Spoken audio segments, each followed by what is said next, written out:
Hi everyone, this is Connie from conniechapman.com.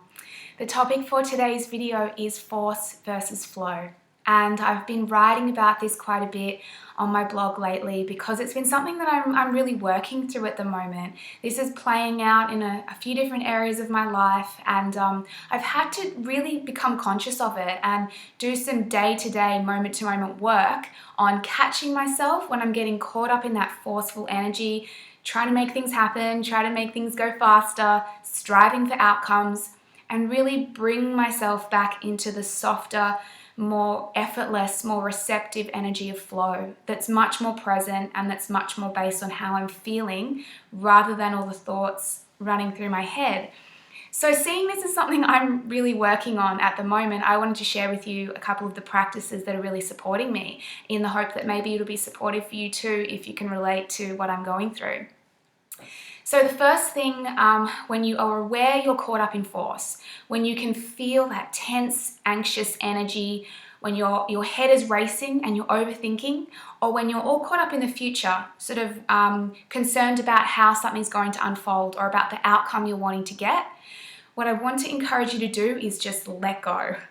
In those moments when you are just forcing like there's no tomorrow, take a step back, let go of your grip and just take a break. Whatever it is in that moment. If you're at work, go and make yourself a cup of tea, go for a walk outside. For me, I've just had to step away from the computer sometimes and really put projects on hold while I just come back into the right energy space in order to be working on them.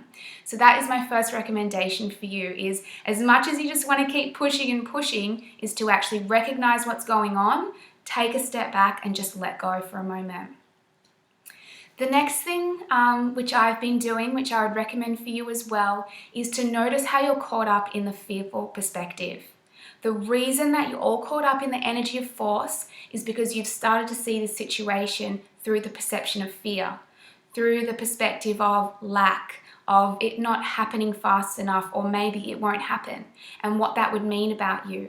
Maybe there's feelings going on, feelings of inadequacy or not being good enough or not being a success. And so you're trying to force over those feelings. Just notice how you're seeing this particular situation, what stories are running around in your head, and how you're really caught up in the fear-based way of looking at this situation. I know for me, that's really what starts to trigger this anxious feeling and this feeling of force. And so my third recommendation is to then shift to the loving perspective. And this is what's so powerful about simply shifting your perspective, is you can see a situation in a completely different way, and you can consequently feel completely different about it as well as a result of shifting your perspective. So for me, to come into the loving perspective, first of all, requires me to come back into my body, back into this present moment, and meditation is really supportive for me to do that, to reconnect with the loving energy that's inside of me, my inner guidance that speaks to me in that loving, supportive way and really believes in me, and where I can see myself and my situation from a more compassionate and gentle perspective.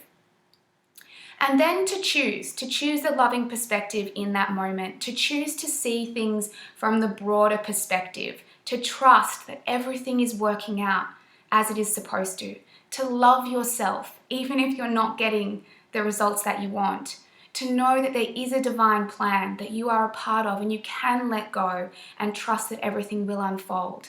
To start to believe in yourself and back yourself, even if you don't see evidence of how you want things to unfold around you. This is how you start to bring on a loving perspective, is you just start to see it in a different way and to really still love and support yourself regardless of what's going on outside of you. So this is what I'm working with at the moment, and it's really supportive for me to help bring me back into a place of flow where I can feel calm and content in this moment, that everything is okay, that I am okay, and that no matter what's happening around me, everything is going to unfold exactly as it needs to. So I'd love to hear your thoughts on this topic. If you can relate to my struggle with force versus flow, please leave me a comment and let me know how you support yourself to come back into more of a place of flow in your life. Have a beautiful day. Bye.